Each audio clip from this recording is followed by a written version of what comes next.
Hey everyone, welcome to today's episode of the Master Your Coaching Biz podcast. And our guest today is Agnese Rudzate. And she is a next level success strategist to six-figure coaching businesses. And she also helps women leverage their time and go from silly busy to strategic and smart. So welcome, Agnese. So glad to have you here with us.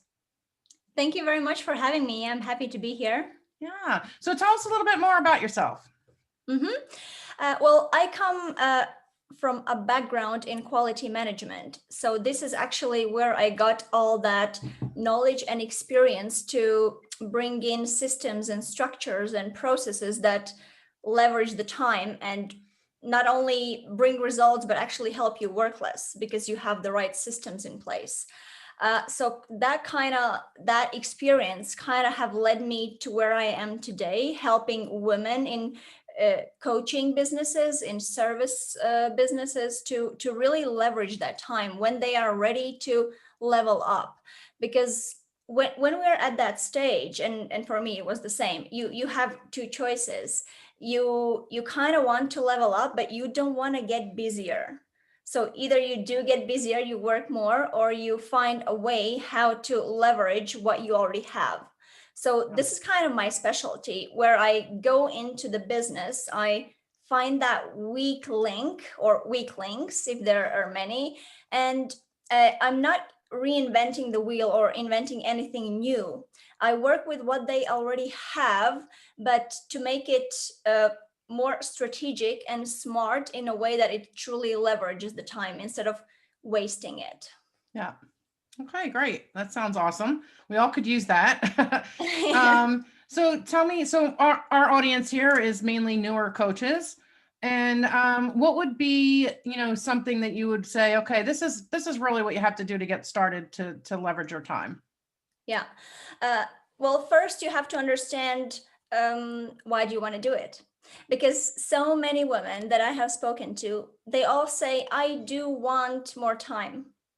I do want more time. But then when I ask a specific question, what would you do with 2 more extra hours a day? The answer is really vague and not really that clear. So would you want to join another project? Do you want to spend time with your kids? Because if we don't have that clarity, we're not going to reach that goal. And I'm sure that relies to any decision that we make, right? So first is clarity. The second one is really you have to understand your priorities. And prioritizing is a big part of my mentorship, because when you say, but everything is important, it's not the case, right? There are some things are more important than others, and that's just the way it is. You have, as a coach, as a service provider, you have your zone of genius, right? And it's very easy to tell what it is because you are coaching in that, right? But how much time you're actually spending in coaching and how much time are you doing other things, like maybe some admin tasks or a bookkeeping, and things just around it. Yes, they all are important for your business. You can't just eliminate them, but how much time comparing to your zone of genius, like, the comparison, how much is that? So it's really important to understand what is the priority? Where do you want to focus? What are those money-making activities that you need to focus more on? Yeah, I love that. I said money making in my head just as you were getting ready to say it. So yeah, we have to prioritize those money making activities because bringing in the money is what helps us sustain a successful business. So I totally agree with that. Absolutely. Yeah, absolutely. Okay, so prioritizing, and then well, first of all, seeing what do you want to do with our time, right? What's the importance of our time? Where do we want to spend it? And then prioritizing the tasks that we have to do in our business. Yeah, why it is important. And if you want a real actionable tool to get better at your time, to prioritize better, to have better clarity, there is one question that you can ask yourself when you start your day or when you sit down by your laptop to start another task. Ask yourself, if this is the only thing I accomplished today, will I actually be satisfied with my day? And that really puts things into perspective on what are you actually focusing on. So if this is the only thing I accomplish today, will I be satisfied? Will my day be good? Will I move forward in my business? Do you know what I mean? Yeah. Just to put these things into perspective. Yeah, that's interesting. I kind of tell my coaches, pick 3 things that you want to get done in the day, that at the end of the day, if you have those 3 and nothing else done, then you feel good about yourself. But I actually like the one maybe might even be better.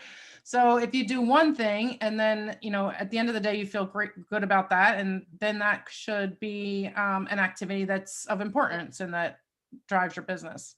It's just that most of us, we have, especially new coaches, our to-do list is endless. Yeah. Right? Huge. It's Our huge. to-do list is endless, and that's just the reality. So prioritizing comes in very handy. Yeah, absolutely. So what would you say to somebody that's overwhelmed with the amount of tasks that they have to do? How do you help them to prioritize them? Yeah.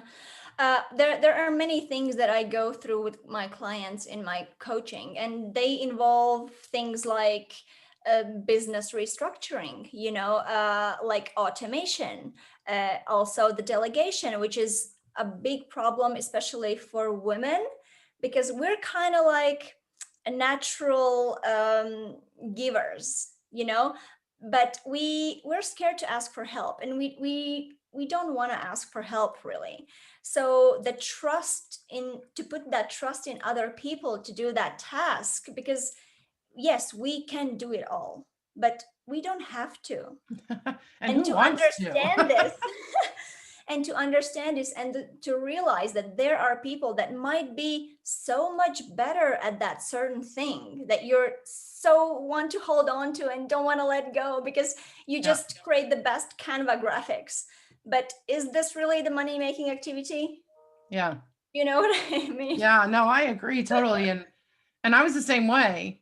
Now I'm not that way anymore. I have a team Yeah. and I am more than happy to give those tasks. But it took, it takes a long time for a coach to get to the point, first of all, where they can afford to have like an admin assistant, a Absolutely. VA or something.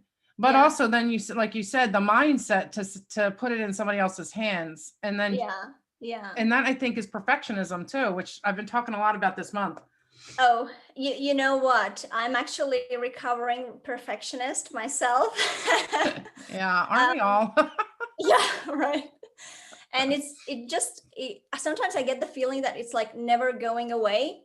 It's always there, but yes, after time it comes easier to let go, and always going with the saying that done over perfect is a really good start, Yeah. because this is how you get things done. This is how you stop overthinking and redoing and just going back and forth and not making that decision. So done over perfect. Yeah, I agree with that totally.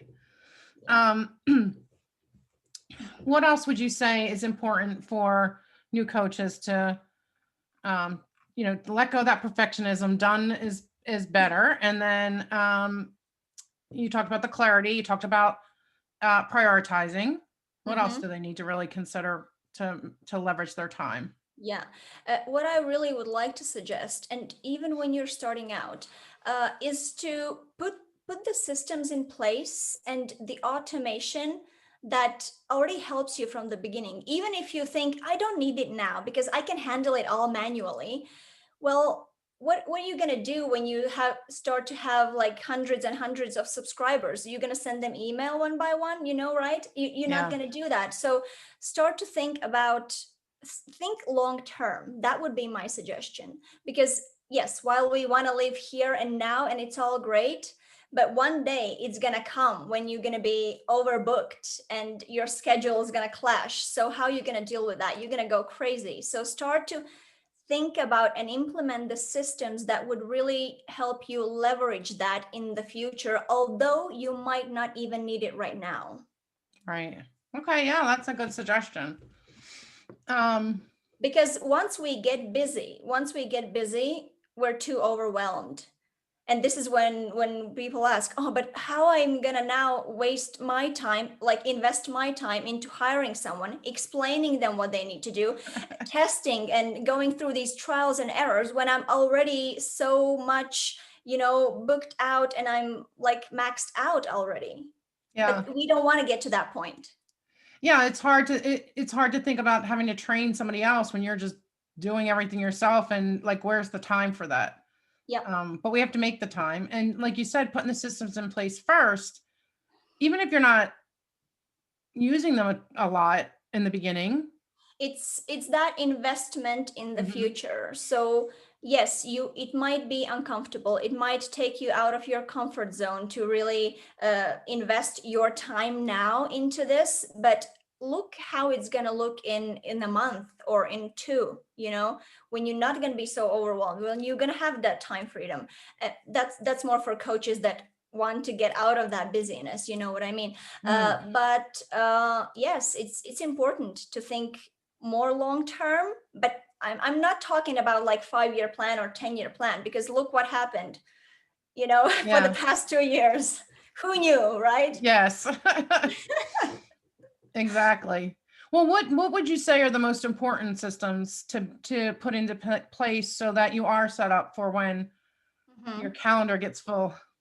For coaches specifically, it's to book the calls, for example, so your schedules don't clash, so clients can book the calls on automation, and of course, email marketing. This is the basics, really.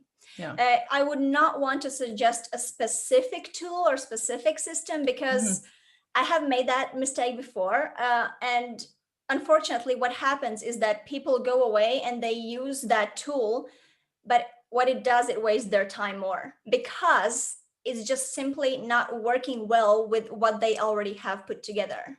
So Yeah. yeah, I'm now more careful about that. But yeah, these are just first things that you can do. Yeah, so it depends on, I think I agree with that too. So it depends on you and what you already have done before you would Yeah, choose a system. yeah, Because there's plenty out there, like the online schedulings, there's a ton of different yes, systems there that you can sign up for. And then also email marketing. And the great thing is that they all mostly have free versions to get you started. yes. So Yeah, definitely that's take a always look at good. that. That's always good for testing. Hmm. Yeah. However, there are so many things online. There are just lists of things, and it might get really confusing. Yeah.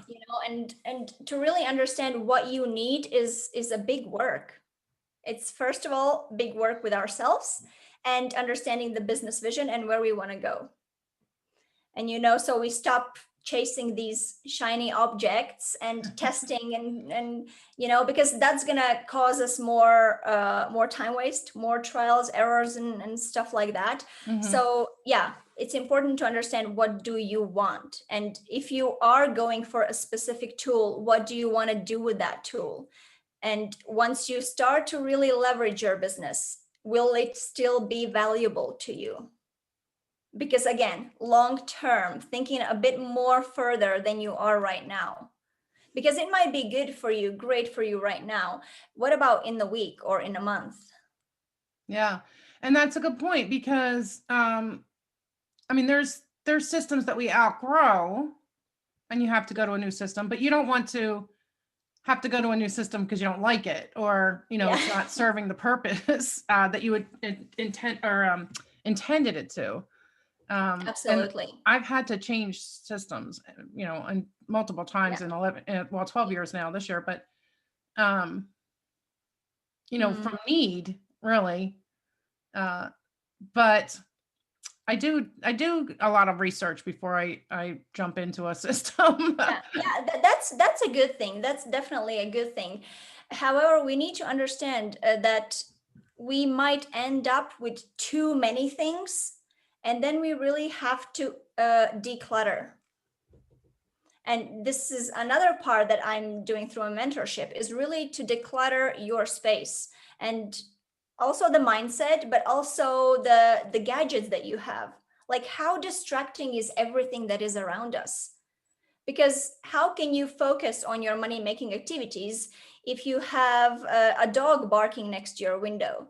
You know what I mean? Things like Yeah. that we probably haven't even thought about, but that they are affecting actually our growth in some way, in some portion. Yeah, our environment definitely plays a Absolutely. big role. A quick And story, I used to live in an apartment building. We loved it. You could see the lake from our deck, but they started to do facelift of the brick and everything on the outside. It was a year-long project, and all you heard was construction and jackhammering and all this stuff. And yeah, this was only a couple years ago, and I tried for like 3 or 4 months, and then I just got so overwhelmed and so anxious all the time because you could hear it in everything that I did. My clients heard it, my yeah, groups heard it, and like it was like horrible. My lives, my Facebook lives, like you could hear it. Oh, it was yeah. so frustrating, and it really caused a lot of anxiety. And we moved just I was like, I can't do this anymore. I need another place where I can work. So Yeah, we had to move. absolutely. It can be really highly distracting. And sometimes, as I said, we might not even notice it when the background noise. For example, some people really work well with the background music, Mhm. and for some people it just does not work, you know? So finding that golden spot, what works for you is really valuable, and to really get rid of that clutter, everything that might take your attention away, like, Yeah, I I don't know, like that. peanuts by your desk, you know?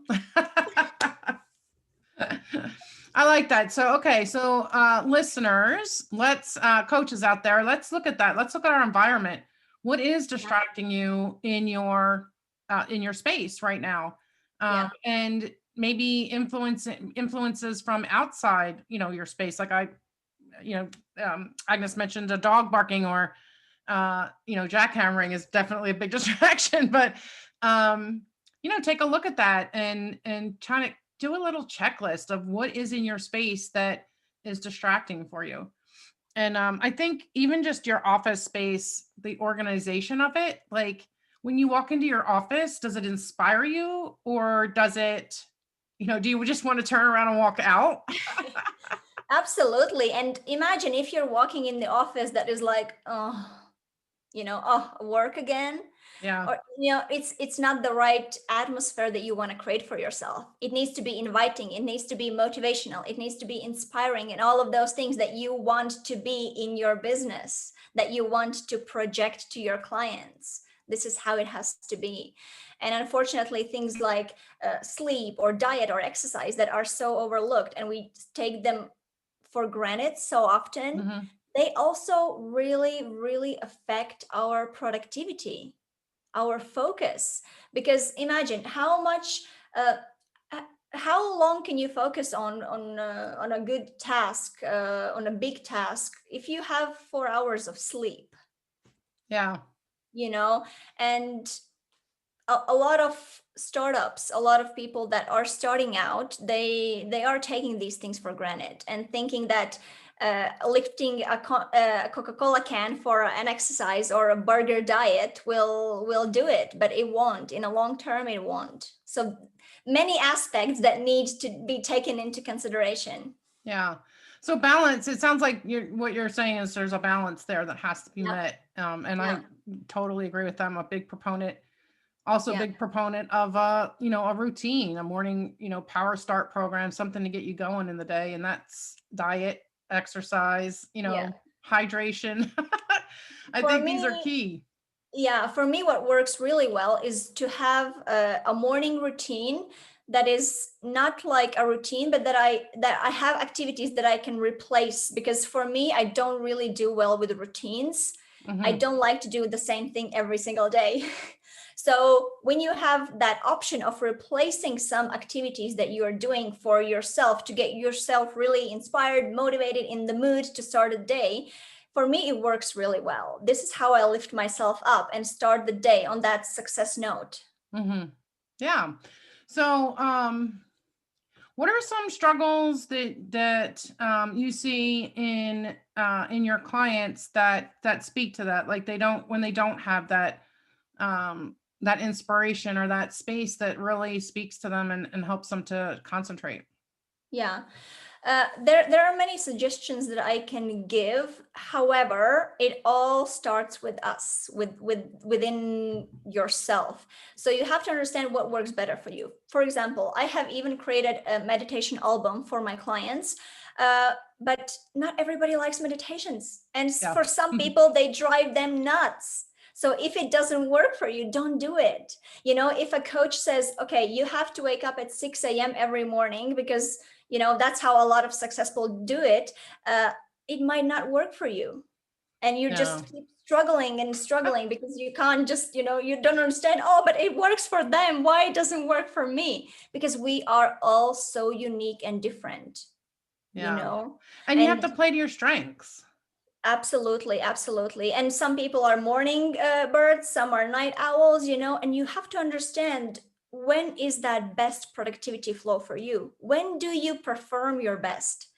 Because if you, let's say your productivity window is from 8 to 10 and you are sleeping at that time, it's not going to be a very productive day. Or for example, if you are scheduling your coaching calls late in the evening, maybe it's not the best solution for you. You can't give your full potential to your clients.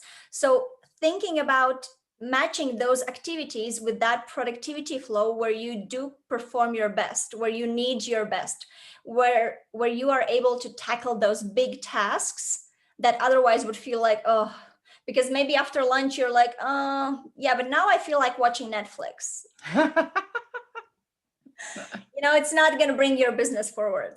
Right. Okay. Yeah, true. Okay. So for somebody who's just getting started with that, what would be a first step for them? Looking at your schedule and matching them with your feelings. So looking from the week's perspective, look how you were a week ago, what you did, and match feelings with those tasks. How did you felt when you did them? And once you do that, there's going to be a pattern that will appear, during which times you were able to perform better than the others. Okay. And I have to say, there's a lot of testing involved, because sometimes you might not realize that you actually do perform better in the morning if you haven't tried it. If you wake up at 10 and start your day and you go to bed at 12 p.m., it might not, you might not realize that maybe you can perform so much better if you actually do wake up at 6. So it takes time and it takes testing. Okay, that's interesting. I'm definitely not a morning person, and my days start at 10. Well, my calendar starts at 10, I should say. Right. Yeah. But I'm definitely a night owl, and I have tested it. I have. There was a time when I had to be a morning person when my kids were young, and I worked as a waitress. I would have to be in work at 6, so I got up at 4:35. So that was interesting, but I definitely know that was not my strength. So, but you know this because you have gone through it. You have had this testing period, but when you're just starting out, you don't know, you might not know. So yeah, you have to test. Yeah. Awesome. All right. So, so we talked about a lot of different things. What is kind of a foundational type of tip that you would send everybody away with today that they can just start implementing? You can always ask yourself, am I being productive or am I being active? Because so many times we tend to invent things to do, to just kind of like be busy or feel like we're doing stuff, but how many of those things are actually productive and money making? Yeah. Right? Because once you're just starting out, there are many things that your focus is turned to, right? But to really understand, am I being active or am I being really productive? Because productive action is what gonna build you. It's what gonna help you level up and move you forward in your journey. Not action, productive action. All right. And that sounds like the structured action. And we really align. I talk about structured action. So that's pretty good. I like that productive action. So what Awesome. you have a freebie for our audience, right? Yes, so I have a really short 5 minutes video, and I created this short for a reason because my clients are very busy. So 5 minutes, anyone can find 5 minutes, and I share my strategic questions there that anyone can implement at any profession. And you can just go from there to really leverage your time, to really go from that hot mess to leverage your time better, work smarter, prioritize better, and have that clarity. Awesome. All right. So the link to that is going to be in the show notes. And thank you so much, Agnes, for joining me today. Do you have any final words for the audience? Yes, I would really like to say thank you for having me today. It was amazing. It has been an absolute pleasure to be here, and I really want to wish everyone to not be shy and seek for help if you are struggling with something, because advice is always free. It's not like you have to implement an expensive automation system or Right. hire a coach. Just reach out with your specific struggles, because this is the way that we coaches can help you better if you have a specific problem. So just reach out and let us know what's happening. Yeah. Awesome. Thank you so much. And guys, I hope you enjoyed today's episode, and I'll see you next week on the new one. Talk to you later. Bye-bye. Bye.